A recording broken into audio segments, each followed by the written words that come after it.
जय राधा माधव कुंज बिहारी जय राधा माधव कुंज बिहारी गोपीजन वल्लभ गिरिवरधारी जय राधा माधव कुंज बिहारी हरे कृष्ण कृष्ण कृष्ण हरे हरे हरे राम राम राम हरे हरे हरे कृष्ण कृष्ण कृष्ण हरे हरे हरे राम राम राम हरे हरे हरे कृष्ण हरे कृष्ण हरे कृष्ण माताजी. Thank you Mataji. Hare Krishna.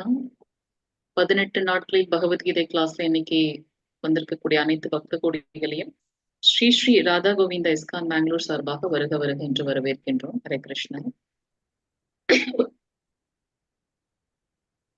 Screen share பண்ணிருக்க தெரியுதுங்களா? தெரியுது மாதாஜி, தெரியுது. ஓகே மாதாஜி. ஹரே கிருஷ்ணா. சோ 18 நாட்கள் பகவத்கீதை கிளாஸ்ல இன்னைக்கு 16வது நாள் வந்திருக்கக்கூடிய அனைத்து பக்தர்களையும் வருக வருக என்று இஸ்கான் ஸ்ரீ ஸ்ரீ ராதா கோவிந்தா பெங்களூர் சார்பாக வருக வருக என்று வரவேற்கின்றோம். ஹரே கிருஷ்ணா. என்னத்தையும் ஸ்டார்ட் பண்ணிடலாம். இன்னைக்கு நம்ம பார்க்கக்கூடிய அத்தியாயம் 16வது அத்தியாயம். இந்த அத்தியாயத்தோட பெயர் தெய்வ அசுர சம்பத் விபாக யோகம். தெய்வீக மற்றும் அசுர இயல்புகளை பத்தி இந்த அத்தியாயத்தில் நம்ம பார்க்க போகின்றோம். ஹரே கிருஷ்ணா. ஓம் நமோ பகவதே வாசுதேவாய. ஓம் நமோ பகவதே வாசுதேவாய. ஓம் நமோ பகவதே வாசுதேவாய. ஓம் அஜ்ஞானதிமிராந்தஸ்ய ஞானாஞ்சனशलाकया चक्षुरुन्मीलितं येन तस्मै श्रीगुरवे नमः.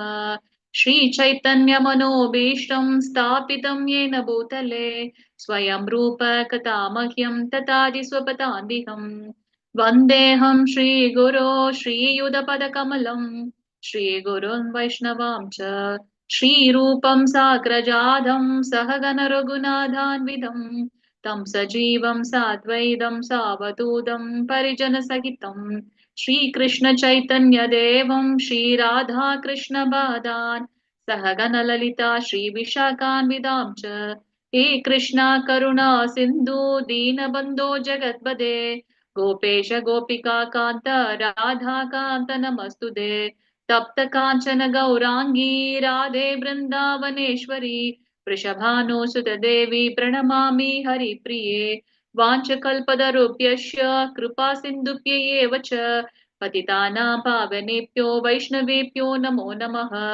नमो महावदन्याय कृष्णप्रेमप्रदायते कृष्णाय कृष्ण चैतन्य नाम्ने गौरत्वसे नमः. नमो ब्रह्मण्य देवाय को ब्रह्मणहिताय च जगत्थाय कृष्णाय गोविन्दाय नमो नमः. गुरवे गौरचन्द्राय राधिकायै ततालये कृष्णाय कृष्णभक्ताय तद्भक्ताय नमो नमः. नमो विष्णुपादाय कृष्णपृष्ठाय भूतले श्रीमते भक्तिवेदान्त स्वामिनिति नामिनि नमस्ते सरस्वते देवे गौरवाणी प्रचारिणी निर्विशेष शून्यवादी पाश्चात्य देशधारिणी जय श्री कृष्ण चैतन्य प्रभु नित्यानंद श्री अद्वैत गदाधर श्रीवासादि गौर भक्त वृंदा. हरे कृष्णा कृष्ण कृष्णा हरे हरे हरे राम राम राम हरे हरे. हरे कृष्णा. ओम नमो भगवते वासुदेवाय. ओम नमो भगवते वासुदेवाय. ओम नमो भगवते वासुदेवाय. ओम श्री कृष्ण परमात्मने नमः. अथ षोडशोऽध्यायः दैव असुर संबत विवाह योग. माताजी 1, 2, 3 श्लोकங்கள் வாசிங்க மாதாஜி. ஹரே கிருஷ்ணா. हरे कृष्ण माताजी. हरे कृष्ण. श्री भगवान उवाच अभयं सत्त्वसंशुद्धिर् ज्ञानयोगव्यवस्थितिः दानं तमश्च यज्ञश्च स्वाध्यायस्तव आर्जवम् अहिंसा सत्यमक्रोधस्त्यागशान्तिरवैशुनम् दया बोधेष्वलोलुप्तम् माधवं हरिरसाफलम् तेज समातृदे सौषम् मात्रोः नादिमानिता भवन्ति सम्पतं दैवीम् अभिजातस्य भारत हरे कृष्ण ஹரே கிருஷ்ண மாதாஜி. தேங்க்யூ மாதாஜி. புருஷோத்தமரான முழுமுதற் கடவுள் கூறினார், அச்சமின்மை தனது நிலையை தூய்மைப்படுத்துதல், ஆன்மீக ஞானத்தை விருத்தி செய்து கொள்ளுதல், தானம் கொடுத்தல், சுய கட்டுப்பாடு, யாகம் செய்தல், வேதங்களை கற்றல், தவம், எளிமை, அஹிம்சை அஹிம்சை, வாய்மை, கோபத்திலிருந்து விடுபட்ட தன்மை, துறவு, சாந்தி, குற்றம் காண்பதில் விருப்பமின்மை, எல்லா உயிர்களின் மீதும் கருணை, பேராசையிலிருந்து விடுபட்ட தன்மை, கண்ணியம், வெட்கம், மன உறுதி, வீரம், மன்னிக்கும் தன்மை, தைரியம், தூய்மை, பொறாமையின்மை, மரியாதையை எதிர்பார்க்காமல் இருத்தல் ஆகிய தெய்வீக குணங்கள் பரதரின் மைந்தனே தெய்வீக இயல்புடைய உன்னதமான மனிதரை சார்ந்தது. இதெல்லாமே தெய்வீக குணங்கள் அப்படின்றாரு பகவான். நம்ம இந்த அத்தியாயமே பாத்தீங்கன்னா நமக்கு தெய்வீக மற்றும் அசுர இயல்புகளை நமக்கு எடுத்து காட்டுகின்றது. நம்ம முன்னமே பார்த்தது மாதிரி முதல் 6 அத்தியாயங்கள் கர்ம யோகத்தையும், மத்தியில் இருக்கக்கூடிய 6 அத்தியாயங்கள் நமக்கு பக்தி யோகத்தையும், கடைசியாக இருக்கக்கூடிய 6 அத்தியாயங்கள் நமக்கு ஞான யோகத்தையும் கொடுக்கின்றது. அதுல இப்ப எதெல்லாம் அந்த ஞானத்தை விருத்தி செய்வதன் மூலமாக எப்படி நம்ம பகவானோட கனெக்ட் ஆகுறோம் அப்படின்றது அந்த ஞான யோகம். சோ அதற்கு நம்ம பகவான் அடைவதற்கு உகந்ததான செயல்களை நம்ம இங்க பாக்குறோம். சோ இங்க பாத்தீங்கன்னா என்னென்ன தெய்வீக இயல்புகள் அப்படின்றத பகவான் இங்க சொல்லியிருக்கார். ஹரே கிருஷ்ணா. நம்ம ஏற்கனவே பார்த்தோம் பக்தர்களுடைய அந்த பண்புகள் என்னவாக இருக்கணும்ன்றதே அவர் சொல்லியிருக்கார். சோ இதெல்லாம் தெய்வீக இயல்புகள். இப்ப நம்ம அசுர இயல்புகளை பத்தி பார்க்கலாம். 4வது ஸ்லோகம் மாதாஜி. ஹரே கிருஷ்ணா, வாசிங்க. ஹரே கிருஷ்ணா. दम्भो दर्भोऽपि विमानश्च क्रोध पारुष्यम् एव च अज्ञानं चाभिजातस्य पार्थसम्पदम् आसुरीम्. ஹரே கிருஷ்ண மாதாஜி. தேங்க்யூ மாதாஜி. பிரித்தாவின் மைந்தனே, தற்பெருமை, தன்னை பத்தி தானே புகழ்றது. நம்ம எதற்காக இந்த பூலோகத்துல கஷ்டப்படுறோம், ஏன் நம்ம கஷ்டப்படுறோம்னு சொல்றோம்? நம்ம சொல்லல, சாக்ஷாத் பகவானே சொல்லியிருக்கார். இந்த உலகம் ஒரு மாயை, இந்த பூலோகம். இதுல பாத்தீங்கன்னா துக்காலயம் சாஸ்வதம்னு அவர் சொல்லியிருக்காரு. சோ இங்க அவரை போலவே, அவர் மேல நம்ம பொறாமை கொண்டதுனால, அவரை போலவே நம்மளும் அனுபவிக்கணும்னு நினைச்சதுனால நம்ம இந்த துக்காலயத்துல நம்ம கஷ்டப்பட்டுட்டு இருக்கோம். சோ இங்க எதெல்லாம் அசுர இயல்புகள் அப்படின்னு பாத்தீங்கன்னா, தற்பெருமை, அகந்தை, அகங்காரத்தோட நான் பண்றேன், நான் தான் உரிமையாளன், இது என்னுடையது, அகந்தை, வீண் அபிமானம், தேவையற்ற அந்த பிரஜல்பா சொல்லுவாங்க, மற்றவங்களை பத்தி புறம் பேசுதல், அது இருக்கக்கூடாது. அது மட்டும் இல்லாம நம்மள கருத்து கேட்கலனாலும் அவங்களா ஒருத்தவங்களை பத்தி தவறா பேசுறது, இல்ல வேற ஏதாவது விஷயங்களை, இது தேவையில்லாத அவங்களுடைய கருத்துக்களை திணிக்கிறது, கோபப்படுறது, கொடூரமாக இருக்கிறது, அறியாமையில் இருக்குது, இதெல்லாம் பாத்தீங்கன்னா அசுர இயல்புகளுடைய குணங்கள் அப்படின்னு நம்ம பாக்குறோம். எதற்காக இந்த அத்தியாயம் நம்ம பாக்குறோம் அப்படின்னாக்கா, இதுல இருக்கக்கூடிய அந்த தெய்வீக இயல்புகள் என்ன, அசுர இயல்புகள் என்ன அப்படின்றத தெரிந்து கொண்டு நம்ம எந்த நிலையில இருக்கோம், எந்த மாதிரியான இயல்புகளை வளர்த்து கொள்ள வேண்டும், எந்த மாதிரியான விஷயங்களை நம்ம விட்டுடணும் அப்படின்றத பார்க்கணும். இது நம்ம உடனே நடக்கிற விஷயம் கிடையாது, மேஜிக் கிடையாது. கொஞ்சம் கொஞ்சமா நம்மளுடைய அந்த இயல்புகளை மாற்றிக்கொள்ள வேண்டும் அப்படின்றத நம்ம பார்க்கலாம். 5வது ஸ்லோகம் மாதாஜி. ஹரே கிருஷ்ணா. தைவி சம்பத் விமுஷய தீமந்தயா ஸ்ரீரமதா மாஷீஷ சம்பதம் சதிரியம் அபிஜாதோ அஷி பாண்டவ. ஹரே கிருஷ்ண மாதாஜி. தேங்க்யூ மாதாஜி. சோ தெய்வீக குணங்கள் என்ன நமக்கு தரக்கூடியது, அசுர குணங்கள் என்ன பண்ணக்கூடியது அப்படின்னு நம்ம பார்ப்போம். தெய்வீக குணங்கள் நமக்கு முக்தி தரக்கூடியது. முக்தி தரக்கூடியது என்ன? நம்மளுடைய இந்த இந்த ஜட இயற்கையிலேயே, இந்த ஜட உலகத்திலேயே வந்து பற்றற்று நம்மளுடைய செயல்களை செய்யும்போது அதுவே வந்து நமக்கு முக்தி தரக்கூடியது. அதாவது அது நம்மளை வந்து எதுலயும் கட்டுப்படுத்தாது அப்படின்னு பாக்குறோம். பகவானுடைய பக்தர்கள் பகவான் இருக்கக்கூடிய கோலோக விந்திராவனத்தை கூட அவங்க கேட்கறது இல்லையா? அவங்க கேட்கறது ஈவன் அதால பாதாள லோகத்துல போனாலும் அவங்களுக்கு கஷ்டம் இல்ல. அவங்க கேட்கறதெல்லாம் ஒன்னே ஒண்ணு, பகவானே எனக்கு வந்து எப்பவும் உங்களுடைய அந்த உணர்வில் நாங்க பக்தி தொண்டை செய்யணும். நீங்க என்ன எந்த லோகத்துல போட்டாலும் பரவாயில்ல. அதுதான் வந்து பக்தர்களுடைய நிலையா இருக்கு. அப்ப பக்தர்கள் கிட்ட என்ன இருக்கு? இந்த தெய்வீக தன்மைகள் இருக்கு. அந்த தெய்வீக தன்மையினால அவங்க வந்து முக்தி பெறுகின்றார்கள் அப்படின்னு பாக்குறோம். சோ அந்த தெய்வீக தன்மை குணங்கள் நமக்கு என்ன அளிக்க வல்லது? முக்தி அளிக்க வல்லது. அசுர குணங்கள் நம்ம என்ன படுத்தும்? பந்தப்படுத்தக்கூடியது இல்லையா? எப்ப அது வந்து ஆஹ் நான் தான் இத வந்து உரிமையாளன் அப்படின்னு நினைக்கும் போது அந்த அகந்தை, அப்ப மீண்டும் மீண்டும் இதுல வந்து நம்ம என்ன பண்ணுவோம்? பிறப்பெடுத்து கொண்டே இருப்போம் அப்படின்றத பார்க்கலாம். சோ இந்த அசுர குணங்கள் நம்மள வந்து இந்த ஜட உலகல பந்தப்படுத்தக்கூடியது. பாண்டுவின் மைந்தனே கவலைப்படாதே, நீ தெய்வீக குணங்களுடன் பிறந்திருக்கின்றாய். சோ பகவான் நீங்க என்ன சொல்றாரு அர்ஜுனன் இடத்துல? நீ கவலைப்படாத அர்ஜுனா, நீ வந்து தெய்வீக குணங்களோட பிறந்திருக்கின்றாய் அப்படிங்கிறாரு. 6வது ஸ்லோகம் மாதாஜி. ஹரே கிருஷ்ணா. வாசிங்க மாதாஜி. ஹரே கிருஷ்ணா. லோகே अस्मिन् च सरस् आश्रयवश तयो विश्दाश प्रोक्तः आशिरं पार्थ मेष विष्णु. ஹரே கிருஷ்ண மாதாஜி. பிருத்தாவின் மைந்தனை, இவ்வுலகில் உள்ள படைக்கப்பட்ட உயிர்வாழிகளில் தெய்வீகமானவர்கள் அசுரர்கள் என இரு வகையினர் உள்ளனர். நம்ம நேத்து பார்த்தோம் புருஷோத்தம யோகத்தில்.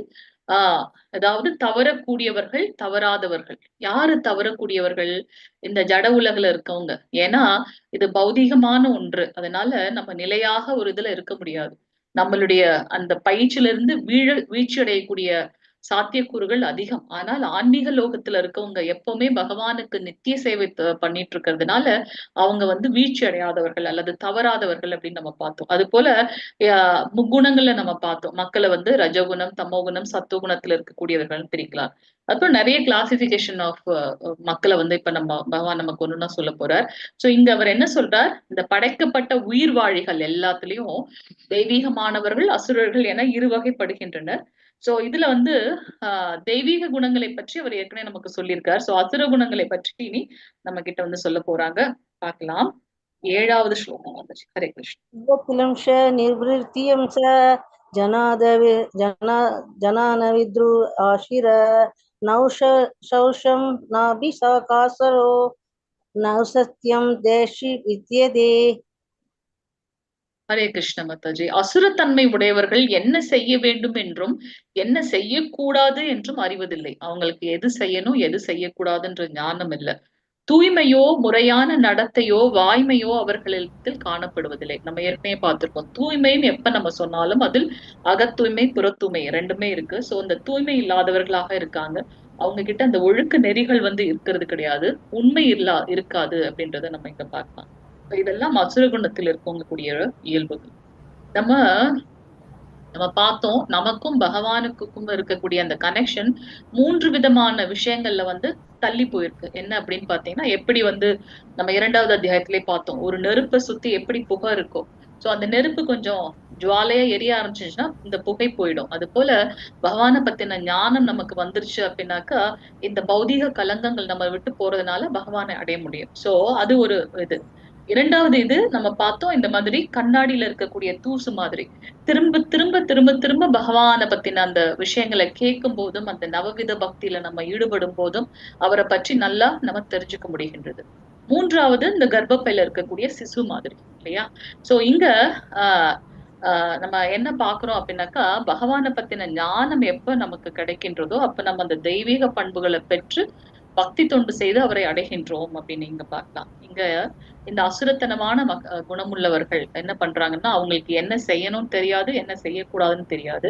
அவங்க கிட்ட தூய்மை இருப்பது கிடையாது, ஒழுக்க முறைகள் கிடையாது, உண்மை இல்லை அப்படின்றத நம்ம பார்க்கலாம். சோ இதுல நம்ம கிட்ட என்ன தவறான குணங்கள் இருக்கோ அதை கொஞ்சம் கொஞ்சமா நம்ம விடுவதற்கு முயற்சி செய்யணும். அது எப்படி பாசிபிள்? அந்த ஞானத்தை தெரிந்து கொண்டால்தான் நம்ம அதை செய்ய முடியும். ஞானத்தை எப்படி கேட்கறது? பகவத் பக்தர்களுடைய சத்சங்கத்தில் இருப்பதன் மூலமா. நமக்கு பிரபுபாதர் அழகா கொடுத்திருக்கார். 4 ரெகுலேட்டிவ் பிரின்சிபிள்ஸ் ஃபாலோ பண்ணுங்க. ரொம்ப சிம்பிள் பக்தியோடது. 16 முறை 16 சுற்றுகள் வந்து ஹரே கிருஷ்ணா கிருஷ்ணா கிருஷ்ணா ஹரே ஹரே, ஹரே ராம ராம ராம ஹரே ஹரே, இந்த மகாமந்திரத்தை சொல்றது. அதுவும் இல்லாம நம்மளோட இந்த ஏபிசிடியை ஃபாலோ பண்றதுன்னு சொல்லியிருக்காரு. ஏ ஸ்டாண்ட் ஃபார் அசோசியேஷன், பக்தர்களோட சங்கத்துல இருக்கிறது.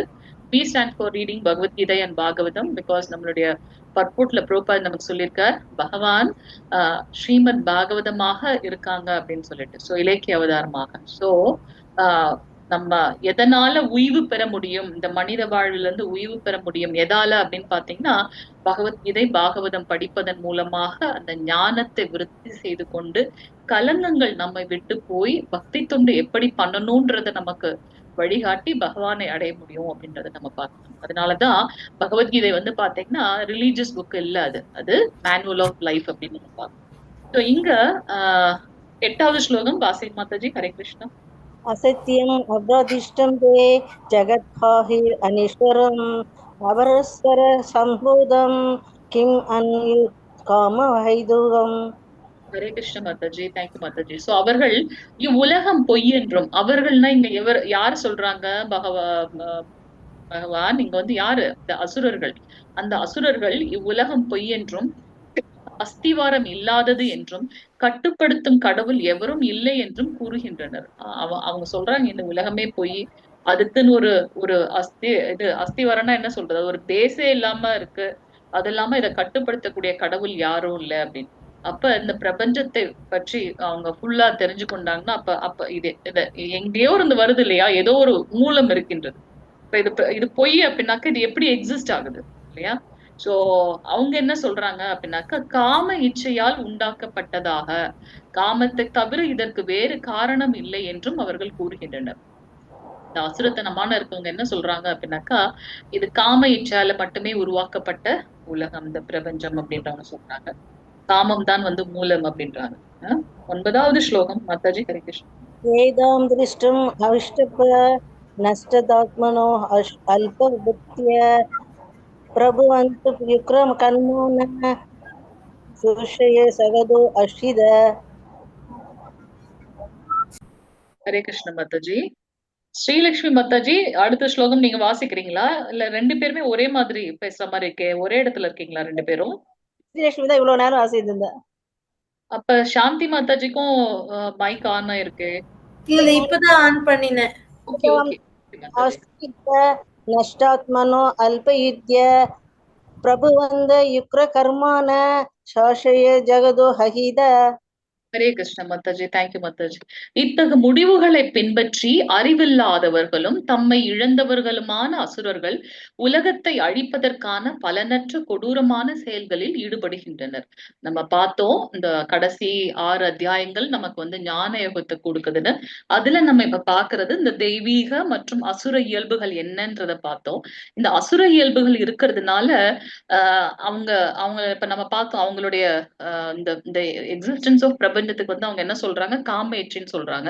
அப்படிப்பட்ட அறிவு குழம்பிய நிலையில அறிவில்லாததுனால அவங்க என்ன பண்றாங்க, இந்த உலகத்தை அழிப்பதற்காக பலனற்ற கொடூரமான செயல்களில் அவர்கள் ஈடுபடுகின்றார்கள். இப்ப நம்ம பாக்குறோம் ஈராக்கு சண்டை நடக்குது, இன்னும் உக்ரைன் ரஷ்யாவோடது முடியவே இல்லை. நம்ம பாக்குறோம் இந்த பௌதீக உலகத்துல 2 விதமான கஷ்டங்கள் நமக்கு வருது, இந்த primary miseries and secondary miseries. அதி ஆத்மிக, அதி பௌதீக, அதி தெய்வீக. நிறைய தடவை நம்ம கிளாஸ்ல டிஸ்கஸ் பண்ணிருக்கோம். சோ இதுல வந்து பாத்தீங்கன்னா நம்மளை தவிர்த்து மற்ற ஜீவராசிகள் மூலமாக நமக்கு வரக்கூடிய கஷ்டங்கள். சோ இங்க இந்த மாதிரியான ஒரு தவறான அபிப்பிராயம் இருக்கிறதுனால, அசுர குணங்கள் இருக்கிறதுனால அவங்க உலகத்தை அழிக்கிறதுக்கு கூட அவங்க துணிந்தவர்களாக இருக்காங்க. இதை கண் கூட நம்ம பாக்குறோம். ஏன் இதெல்லாம் நம்ம நடக்குது அப்படின்னாக்கா, பக்தர்களுக்கு வந்து அந்த பகவான்றதையோட ஞானம் இல்லை அப்படின்றத நம்ம இங்க தெளிவா பார்க்க முடியுது. 10வது ஸ்லோகம் மாதாஜி. ஹரே கிருஷ்ணன். காமம் அஸ்ரித்ய துஷ்புரம் தம்பமான மதானிதா மோகாத் கிருதம் வாஷத் கிரஹான் பர்வந்தே அஷித் வர்தா. ஹரே கிருஷ்ண மாதாஜி. தேங்க்யூ மாதாஜி. அசுரத்தன்மை உடையவர்கள் திருப்தி அடையாத காமத்திடம் தஞ்சமடைந்து கர்வம் மற்றும் பொய் கௌரவத்தின் கவர்ச்சியில் மூழ்கி மயக்கப்படுகின்றனர். இந்த அசுரத்தன்மை இருக்கிறதுனால அவங்களால எதுலையுமே திருப்தி அடையவே முடியாது. பேராசை பேராசை பேராசை. ஒரு ஒரு இது சரி, நமக்கு இது பகவான் கொடுத்திருக்காரு, அதுல நிலைச்சு நிக்கணும் இல்ல, அடுத்து அடுத்துன்னு அவங்க போய்க்கொண்டே இருப்பார்கள். அதனால அவங்க எதுல தஞ்சமடைஞ்சிருக்காங்க அப்படின்னாக்கா, இந்த அதீதமான பேராசை, கட்டுப்படுத்த முடியாத ஒரு பேராசை. சோ அதுல அவங்க திருப்தியே அடைய மாட்டாங்க. அந்த மாதிரியான ஒரு காமம்னா அது வெறும் இந்த பாலின கவர்ச்சி மட்டுமல்ல, எந்த ஒரு பொருள் மீதும் அதீதமான பேராசை இருக்கு இல்லையா, அதை அடைஞ்சே தீரணும் அப்படின்னு.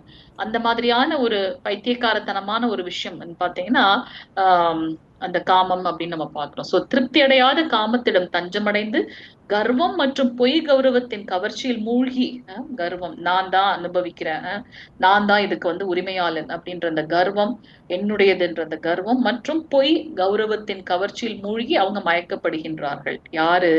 இந்த அசுரத்தன்மை கொண்டவர்கள்.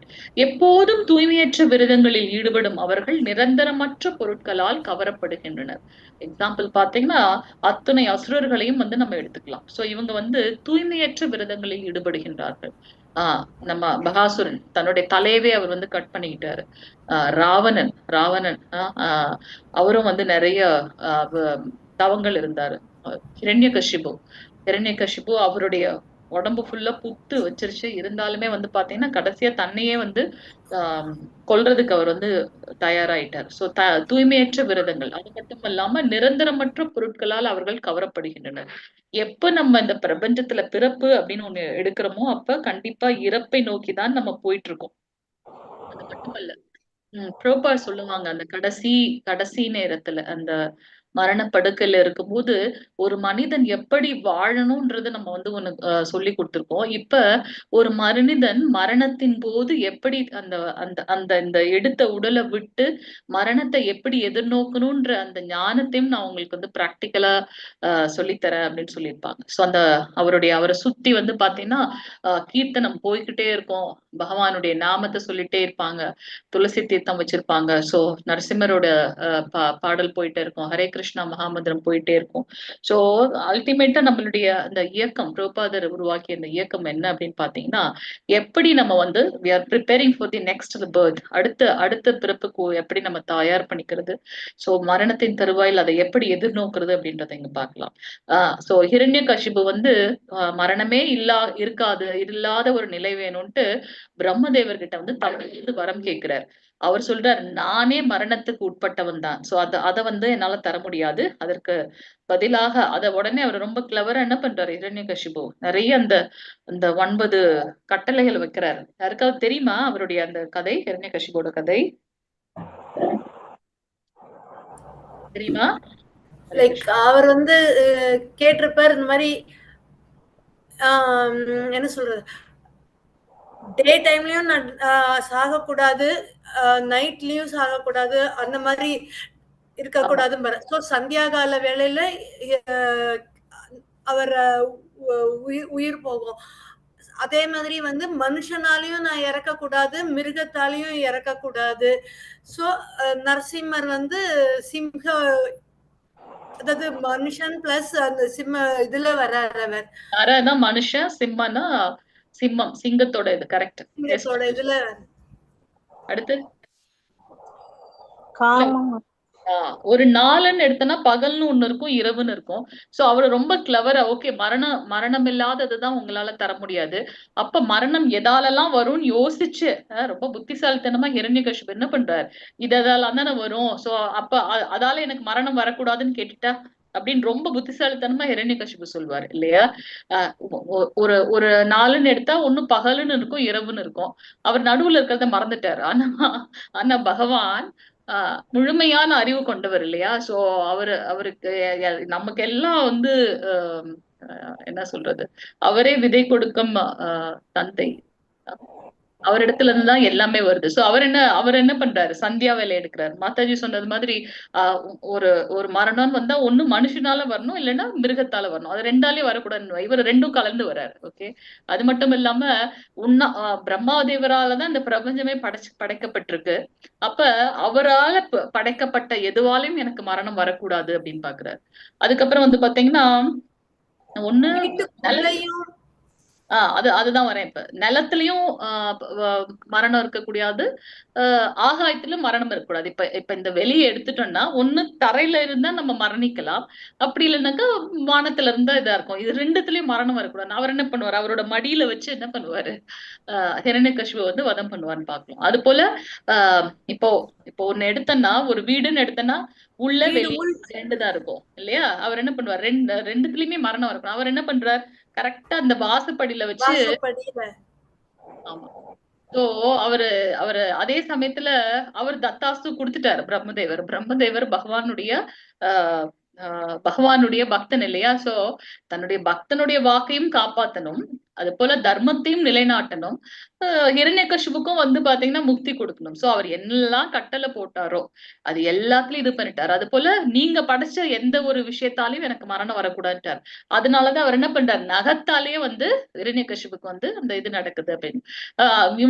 இந்த அதற்காக நம்ம வந்து ஹிரண்யகசிபு அல்ல எல்லா அசுரர்களையும் வந்து குறைச்சு எடை போட்டுறக்கூடாது நம்ம. சோ அத வந்து நம்ம குறைச்சு எடை போட்டுறக்கூடாது. ஏன்னா நம்ம இவங்களுடைய அந்த அல்டிமேட் இந்த அவதாரங்களோட இது ரீசன் பாத்தீங்க அப்படின்னாக்கா ஜெயதேவர்கள். அது இன்னொரு நாள் நம்ம கதையில பார்க்கலாம், இல்ல பாகவதத்துல வந்து நம்ம பார்ப்போம் எதற்கு வந்து ஹிரண்யகசிபு ஹிரண்யாக்ஷன் அந்த மாதிரி வராங்க, அவங்களுக்காக வந்து பாத்தீங்கன்னா மரணம் எல்லாம் நடக்குது அப்படின்னு பாத்தீங்கன்னா பகவானோட கையால. அதெல்லாம் லீலை. அவரை வந்து நம்ம பார்த்தோம் இல்லையா, உங்களை பற்றி உங்களால் மட்டுமே புரிந்து கொள்ள முடியும்னு சொல்றாரு அர்ஜுனன். அது புரிந்து கொள்வது மிகவும் கடினம். அந்த வாயிற்காவலர்கள் சனத்குமாரர்கள் வந்து அந்த 7 கதவு தாண்டி வந்துட்டாங்க, பகவானை பார்க்க போனோம் கடைசி கதவு. ஆனா அவங்க வந்து வெளியில சனத்குமாரர்களை உள்ள விடல. அப்ப அவங்களுக்கு கோபம் வந்து அவங்க சாபம் கொடுக்குறாங்க அந்த வாயிற்காவலர்களுக்கு. அந்த சாபத்தை வந்து வரமாக்குறதுக்காகவே வந்து பகவான் வந்து இந்த மாதிரி ஒரு அவதாரம், அதுல வந்து அவர்கள் எல்லாம் வந்து பாத்தீங்கன்னா அசுரர்களாக வராங்க அப்படின்னு நம்ம பாக்கலாம். ஓகே, அல்டிமேட்டா இங்க கிளாஸ் வருவோம். என்னன்னு பாத்தீங்கன்னா அந்த தூய்மையற்ற விரதங்கள், இந்த மாதிரி தூய்மையற்ற விரதங்கள் மூலமாக அவங்க நிரந்தரமற்ற பொருட்களால் கவரப்படுகின்றார்கள். அதனாலதான் நம்மளுடைய அகில உலக கிருஷ்ண பக்தி இயக்கத்துல நம்மளுடைய பிரபுபாதர் வந்து நமக்கு சொல்லியிருக்க 4 ரெகுலேட்டிவ் பிரின்சிபல் ஒழுக்க முறைகளை வந்து ஃபாலோ பண்ணணும். தவறான பாலுறவு இருக்கக்கூடாது, கணவன் மனைவி இடத்தில் மட்டுமே வந்து அந்த உண்மையான அந்த தாம்பத்தியம் பகிரப்பட வேண்டும், சூது இருக்கக்கூடாது அப்படின்னா, ஏன்னா அது நம்மளை வந்து அந்த வாய்மையில இருந்து நம்மள இது பண்ணி விட்டுரும்.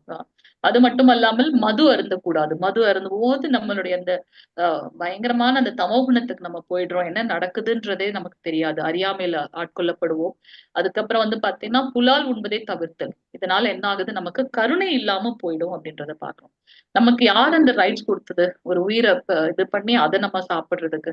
நம்ம எவ்வளவோ அட்வான்ஸ்டு இதுல இருக்கோம்னு சொல்றோம், ஆனா இன்னுமே வந்து கற்கால மனிதர்களை போல நம்ம ஃபாலோ பண்ணிட்டு இருக்கோம் இல்லையா. சோ ஈவன் வெஜிடேரியனாவே இருந்தாலுமே அதை படைத்து பகவானுக்கு அர்ப்பணித்து சாப்பிடணும் அப்படின்றத நம்ம பார்க்கலாம். இந்த 2வது ஸ்லோகத்துல 2வது அத்தியாயத்துல நம்ம பார்த்தோம் அந்த யாக சக்கரம் எதற்காக நம்ம அதை பண்றோம் அப்படின்னு சொல்லிட்டு. 11, 12வது ஸ்லோகம் மாதாஜி. ஹரே கிருஷ்ணா. சிந்தாம் அபரிமேயாம் ச பிரவாயதாய் உபாஷ்யரத்ய காயோ பரோஷ பிரமா ஏதோஷிதி நிஷிஸ்தித ஆஷா பாவ ஷைதர் பக்புத்த காப குரோத பாராயண ஈஹந்தே காம போகாதாம் அந்யானியத சஞ்சயான். ஹரே கிருஷ்ண மாதாஜி. தேங்க்யூ மாதாஜி. மனித நாகரிகத்தின் முக்கிய தேவை புலன்களை திருப்தி செய்வதே என்று அவர்கள் நம்புகின்றனர். இந்த மனுஷனுடைய மனித சமூகத்தோட முக்கியமான தேவை என்பது என்ன அப்படின்னாக்கா புலன்களை திருப்தி செய்யுது. ஆனா இந்த புலன்கள் தான் நம்மளை காமத்துக்கு ஆட்படுத்துதுன்றத பகவான் ஸ்ரீ கிருஷ்ணன் நமக்கு 2வது அத்தியாயத்திலே கொடுத்துட்டார். சோ இவ்வாறாக வாழ்வின் இறுதி வரை உள்ள அவர்களது கவலைகள் அளக்க முடியாதது. யாரோடது? இந்த அசுரர்களோடது. மாற்றி மாற்றி அவங்க வந்து பாத்தீங்கன்னா இந்த புலன்களை திருப்தி பண்றதுக்காக கட்டுண்டு இருக்காங்க அப்படின்றத நம்ம பார்க்கலாம். ஆசைகள் எனும் நூற்றுக்கணக்கான கயிறுகளால் பந்தப்படுத்தப்பட்டு காமத்திலும் கோபத்திலும் மூழ்கி அவர்கள் புலனுகர்ச்சிக்காக அநியாயமான வழிகளில் செல்வத்தை சேகரிக்கின்றனர். நம்ம பார்க்கிறோம், இந்த ஆசை இருக்கிறதுனால அவங்க பேராசை காமமாக மாறுகின்றது. அந்த காமத்தை அடைய முடியல அப்படின்னாக்கா அதனால அவங்க கோபம் வருகின்றது, மயக்க நிலைக்கு தள்ளப்பட்டு அறிவு இழந்து அவங்க எல்லா தவறான விஷயங்களும் நம்ம பண்றாங்க. இதை நம்ம டீட்டெயிலா 2வது அத்தியாயத்திலே நம்ம பார்த்துட்டோம். 13, 14, 15 மாதாஜி. ஹரே கிருஷ்ணா. இதமத்ய மயா லப்தமிமம் பிராப்ஸ்தே மனோரதம் இதமஸ்திதமபி மே பவிஷ்யதி புனர்தனம் असौ मया हतः शत्रुर् हनिष्ये चापरानपि ईश्वरो अहमहं भोगी सिद्धोऽहं बलवान् सुखी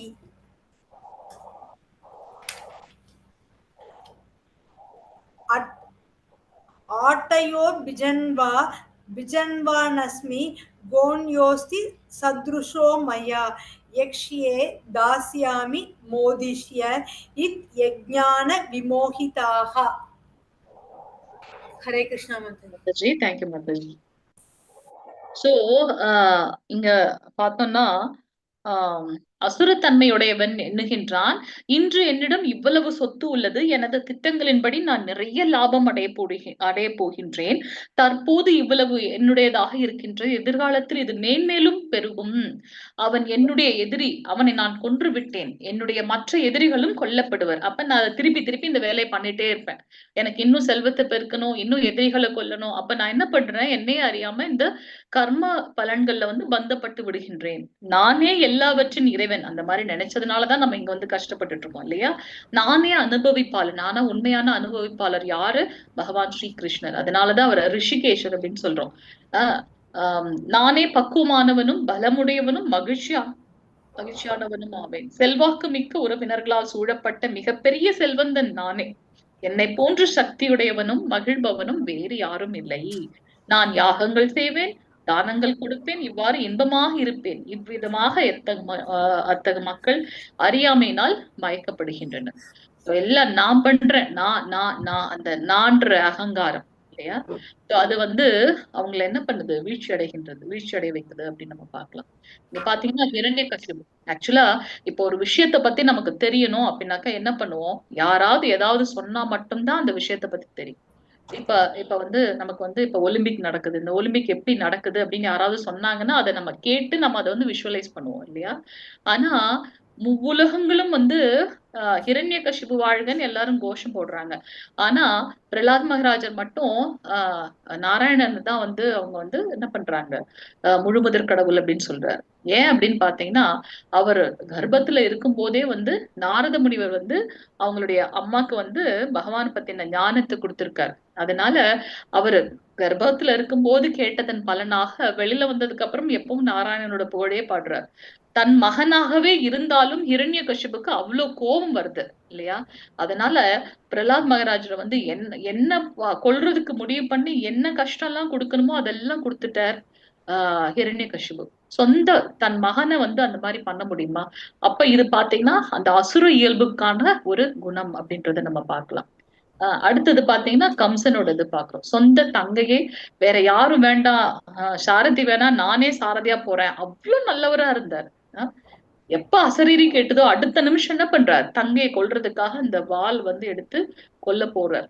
அப்ப நம்ம எல்லாருக்குள்ளயுமே தெய்வீக இயல்புகளும் இருக்கு, அசுர இயல்புகளும் இருக்கு. நம்ம சொல்றல, எனக்குள்ள ஒரு மிருகம் ஒழிஞ்சிட்டு இருக்கு, தூங்கிட்டு இருக்கு அப்படின்னு சொல்லிட்டு தட்டி எழுப்பாத என்ன இல்லையா? நம்ம என்ன பண்ணணும், அத மொத்தமா தூங்க வச்சுட்டு நம்மளுடைய தெய்வீக இயல்புகளை அதிகப்படுத்தணும் அப்படின்னு நம்ம பாக்குறோம். எல்லா சதுர்வேதி ராவணனுக்கு எல்லா 4 வேதங்களுமே தெரியும். அப்படிப்பட்டவர் நம்மளுடைய சீதாமா பாத்தீங்கன்னா கடத்திட்டு போறாரு அப்படின்னு நம்ம பார்க்கலாம். ஏன் நானும் அனுபவிக்கணும்ன்ற அந்த ஆசை. சோ இந்த அசுரகுல் இயல்புகள்ல இருக்கவங்க இந்த மாதிரியான குணங்கள்ல இருக்கிறதுனால அவங்க ஒரு அறியாமையில இருக்காங்க அப்படின்றத நம்ம பார்க்கலாம். 16, 17 மாதாஜி. ஹரே கிருஷ்ணன். சித்த விப்ராந்தா மோகஜால சமாவிருதாக பிரசக்தாக காமபோகேஷு பதந்தி நரகேஷு சௌ. ஹரே கிருஷ்ணன் மாதாஜி. ஸ்ரீலட்சுமி மாதாஜி நெக்ஸ்ட் ஸ்லைடு வாசிங்க மாதாஜி, நீங்க நெக்ஸ்ட் ஸ்லைடு. ஹரே கிருஷ்ணன். இவ்வாறு அநேக கவலைகளால் குழப்பமுற்று மோகத்தின் வலையினால் சூழப்பட்ட அவர்கள் புலனின்பத்தில் பலமான பற்றுடையவர்களாக மாறி நரகத்தில் வீழ்ச்சி அடைகின்றனர். ஏன்னா நம்ம அந்த மாதிரி அதீதமான இது இருக்கிறதுனால என்ன பண்றோம், நம்மளே அறியாம ஏதாவது ஒரு விஷயத்துல பற்று உண்டாகி அதனோட பலனால நம்ம நரகத்துக்கு போறோம் அப்படின்னு நம்ம பார்க்கலாம். என்ன ஒரு கர்மம் பண்ணாலும் அதோட பலன் இருக்கு. அந்த பலன் புண்ணியமாகவும் இருக்கலாம், இல்ல பாவமாவும் இருக்கலாம். அந்த இங்க இந்த அசுர இயல்புகளோட என்னோட குணம் இருக்கிறதுனால நான் என்ன பண்றேன், பாவத்தை அடைகின்றேன். அந்த பாவத்தின் பலனாக நாம் தாழ்ந்த உலகத்துக்கோ இல்ல தாழ்ந்த உயிரினமாகவோ நம்ம பிறக்கிறோம் அப்படின்னு பார்க்கலாம்.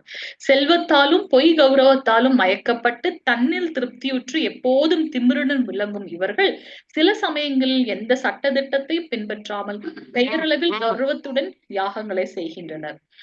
சோ நம்ம பாக்குறோம் எப்படி வந்து ஒரு ஒரு செப்பரேட் சொர்க்கலோகமே ரெடி பண்ணணும்னு சொல்லிட்டு ராவணன் வந்து நிரந்தரமற்ற ஒரு விஷயத்துல வந்து அவரு ஆசைப்பட்டார் அப்படின்றத நம்ம பார்க்கலாம். சோ அவங்க நான் தான் வந்து பெரிய ஆள் அப்படின்ற ஒரு இதுல அவங்க எந்த ஒரு சட்ட திட்டத்தையும் ஃபாலோ பண்றது கிடையாது. ஒரு ரூல்ஸ் அண்ட் ரெகுலேஷன் வந்து அவங்க ஃபாலோ பண்றது இல்லையா? 18வது ஸ்லோகம் மாதாஜி. ஹரே கிருஷ்ணா. அகங்காரம் பவம் கர்ப்பம் காமம் क्रोधं சம்பிருஷ்ட சம்ரித மாம் ஆத்ம பரதேஷ பிரதவிஷந்தோ அப்ஷாஹ்யக. ஹரே கிருஷ்ண மாதாஜி. அகங்காரம், பலம், தற்பெருமை, காமம் மற்றும் கோபத்தில் மயங்கியுள்ள அசுரர்கள் தங்களது சொந்த உடல்களிலும் பிறருடைய உடல்களிலும் வீற்றுள்ள பரமபுருஷ பகவானிடம் பொறாமை கொண்டு உண்மை மதத்தினை நிந்திக்கின்றனர். இந்த அசுரர்களோட இது நம்மளுடைய எல்லா அசுரர்களுமே வந்து பாத்தீங்கன்னா நம்ம இங்க வந்து எக்ஸாம்பிள் எடுத்துக்கலாம். சிசுபாலன் வந்து பாத்தீங்கன்னா அவர் பிறக்கும் போது அவருக்கு வந்து 3 கண்கள் இருக்கு. அது மட்டும் இல்லாம ரொம்ப அசிங்கமாக இருக்கிறாரு. அவரோட கொஞ்சம் மறுவறுப்பாக இருக்கு அவரை பாக்குறதுக்கு.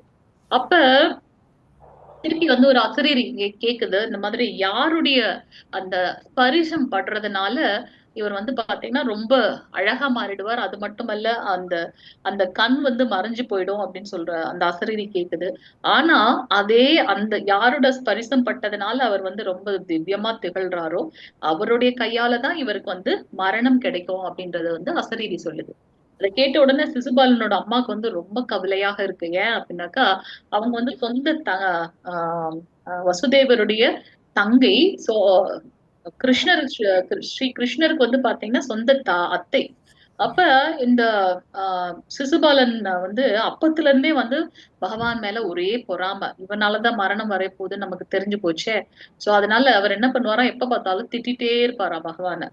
அப்ப அத்தை வந்து அழறாங்க ஸ்ரீ கிருஷ்ணர் கிட்ட, என்னோட பிள்ளைக்கு வந்து உன் கையாலதான் மரணம்னு இருக்கே அப்படின்னு அழும்போது அப்ப ஸ்ரீ கிருஷ்ணன் வந்து வாக்கு கொடுக்குறாரு அத்தைக்கு. நான் வந்து ஆஹ் ஆஹ் 100 தடவை அவன் திட்டுற வரைக்கும் நான் பொறுமையா இருப்பேன், அதுக்கு மேல போனாதானே அத்தை அவனை வந்து மரணம் வந்து சம்பவிக்கும், அதனால நீ கவலைப்படாதேன்னு. ஆனா சிசுபாலன் என்ன பண்றாரு, இவங்க வந்து ஆஹ் பஞ்சபாண்டவர்கள் வந்து பாத்தீங்கன்னா அந்த மாளிகையை கட்டினதுக்கு அப்புறம் யாருக்கு முதல் மரியாதை கொடுக்கணும் அப்படின்னு பேசும்போது இருக்கிறதுலே அந்த மூத்தவராக இருக்கவர் வந்து பீஷ்ம தேவர். சோ பீஷ்ம தேவர் வந்து என்ன பண்றார், சாட்சாத் பகவான் ஸ்ரீ கிருஷ்ணர் தான் முழுமுதற் கடவுள்.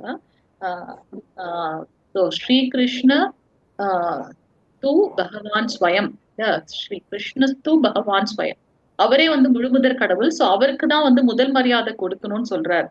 அப்ப அந்த அவையில எல்லாருமே இருக்காங்க, கௌரவர்கள், பஞ்சபாண்டவர்கள் எல்லாருமே இருக்காங்க. அப்ப சிசுபாலனுக்கு ரொம்ப கோபம் வருது. சிசுபாலன் வந்து எவ்வளவு தாழ்வாக கிருஷ்ணரை பேசுறாருன்னா துரியோதனனால கூட காது கொடுத்து கேட்கவே முடியலையா. துரியோதனனும் ஸ்ரீ கிருஷ்ணரும் வந்து சம்பந்தி முறை. அப்ப அவரால் கூட அந்த இதை கேட்க சகிக்க முடியலையா. அந்த அளவுக்கு வந்து கேவலமாக சிசுபாலன் பேசுறாரு.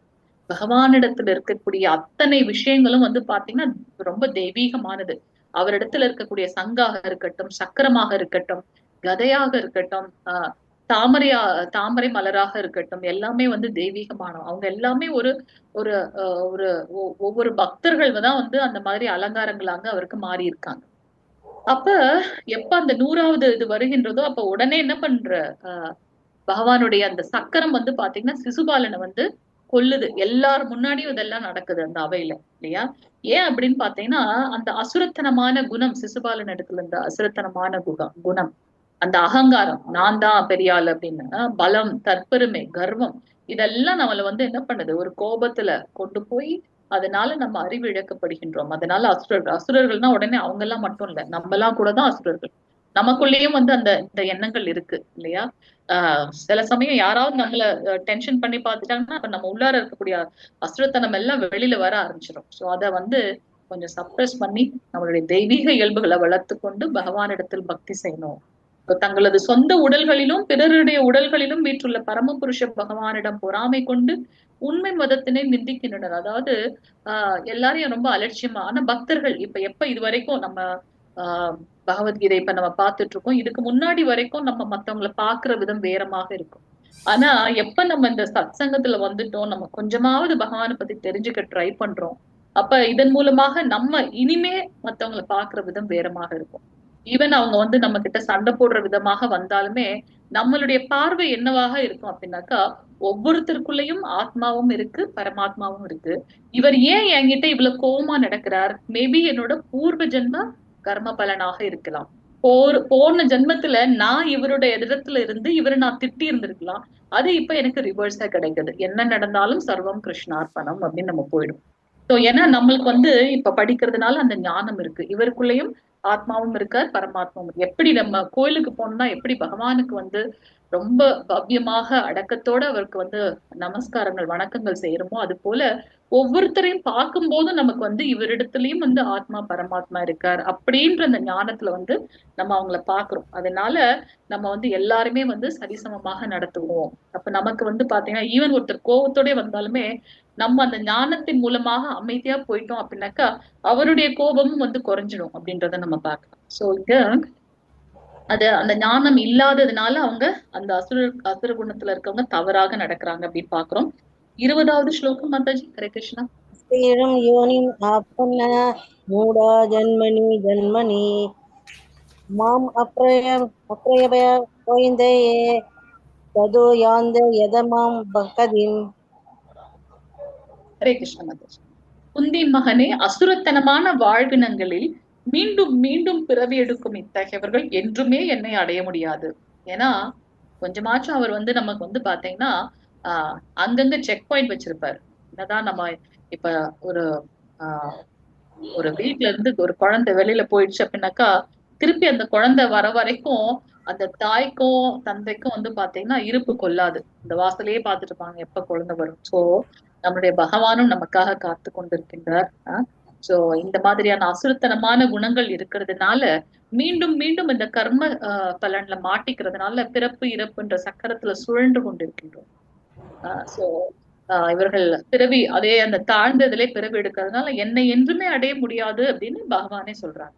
சோ படிப்படியாக அவர்கள் மிகவும் வெறுக்கத்தக்க வாழ்வினங்களில் மூழ்குகின்றனர். போதும், நம்ம 84 லட்சம் உயிரினங்கள் இருக்கு அப்படின்னு பாக்குறோம். 84 ஒரு ஆத்மா 84 உயிரினங்கள்ல பிரிந்து வருகின்றது. அதுல 4 லட்சம் மனித இனமே அப்படின்னு நம்ம பார்க்கணும்.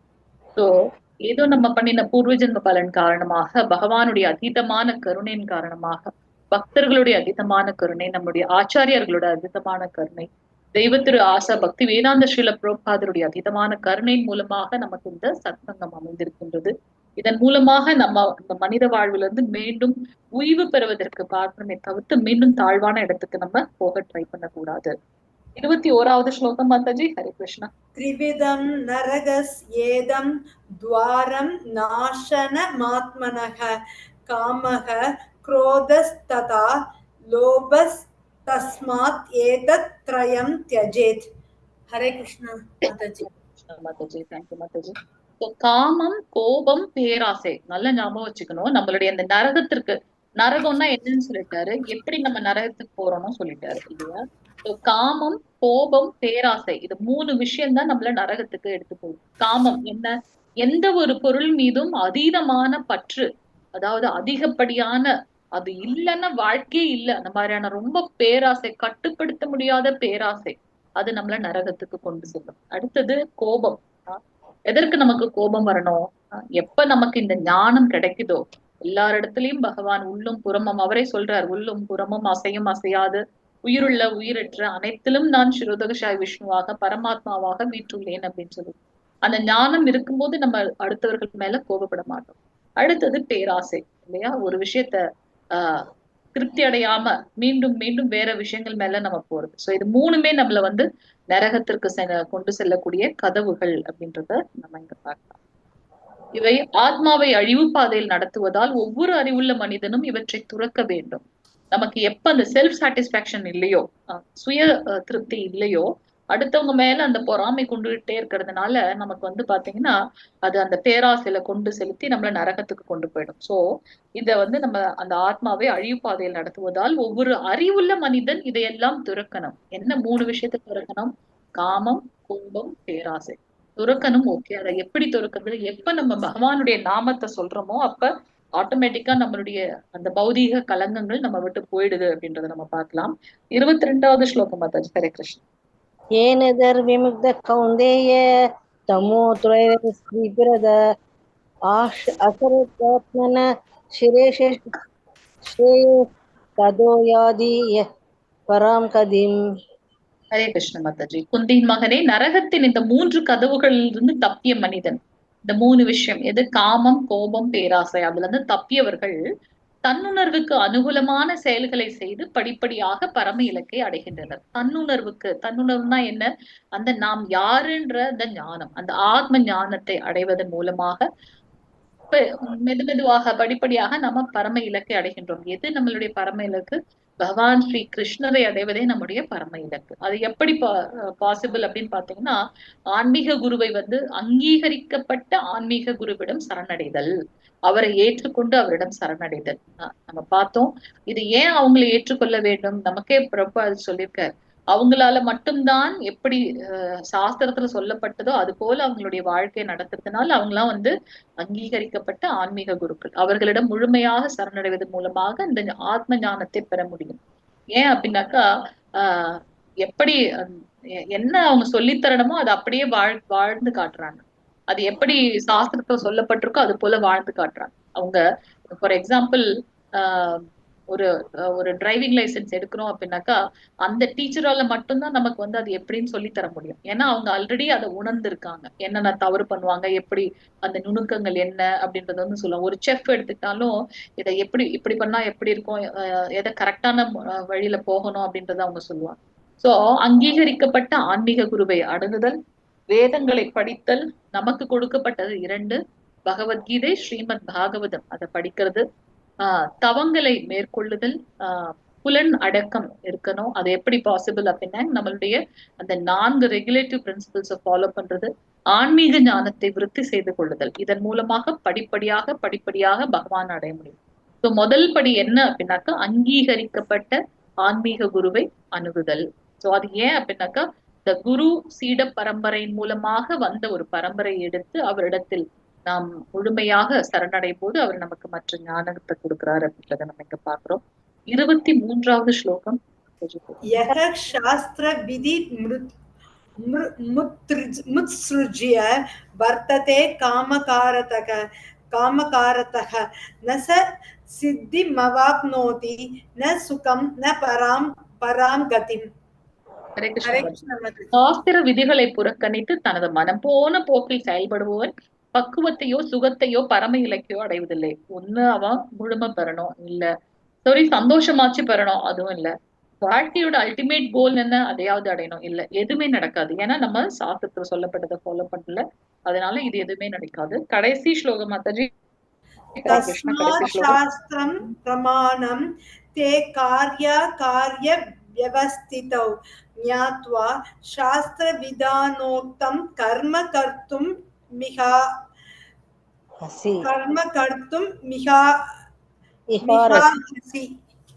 हरे कृष्ण.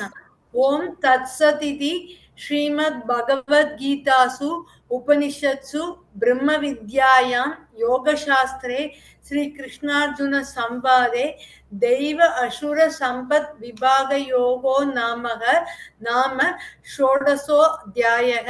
हरिः ओम. हरे कृष्ण. थैंक यू माताजी. हरे कृष्ण माताजी. थैंक यू माताजी. எது கடமை என்றும் எது கடமை அல்ல என்றும் சாஸ்திரங்களின் விதிகளால் ஒருவன் புரிந்து கொள்ள வேண்டும். நமக்கு விதிக்கப்பட்ட கடமை எது, கடமை அல்லாதது எது அப்படின்றத புரிந்து கொள்ள வேண்டும். அது எப்படி பாசிபிள் அப்படின்னாக்கா, நம்மளுடைய ஆன்மீக குருவிடத்தில் சரணடைவதன் மூலமாக அவங்க அந்த ஆத்ம ஞானத்தை கற்று கொண்டதுனால அதை அப்படியே நமக்கு எக்ஸ்பிளைன் பண்ணுவாங்க. படிப்படியாக ஏற்றம் பெறுவதற்கு இத்தகைய சட்ட திட்டங்களை அறிந்து அவன் செயல்பட வேண்டும். எதுவுமே உடனே ஒரு மேஜிக் மாதிரி நடக்காது. கொஞ்சம் கொஞ்சமா நம்ம பயிற்சி செய்து நம்ம இதை அடையணும் அப்படின்றத நம்ம பார்க்கலாம். वाञ्छकल्पतरुभ्यश्च कृपासिन्धुभ्येव च पतितानां पावनेभ्यो वैष्णवेभ्यो नमो नमः। अनंत कोटि वैष्णव वृंद की जय। नामाचार्य शील हरिदास ठाकुर की जय। जगतगुरु शिल प्रभुपाद की जय। नित्य गौर प्रेमानंदे हरि हरि बोल। हरे कृष्ण माताजी प्रभुजी ஏதாவது டவுட்ஸ் இருக்குன்னா கேட்கலாம். ஹரே கிருஷ்ணா.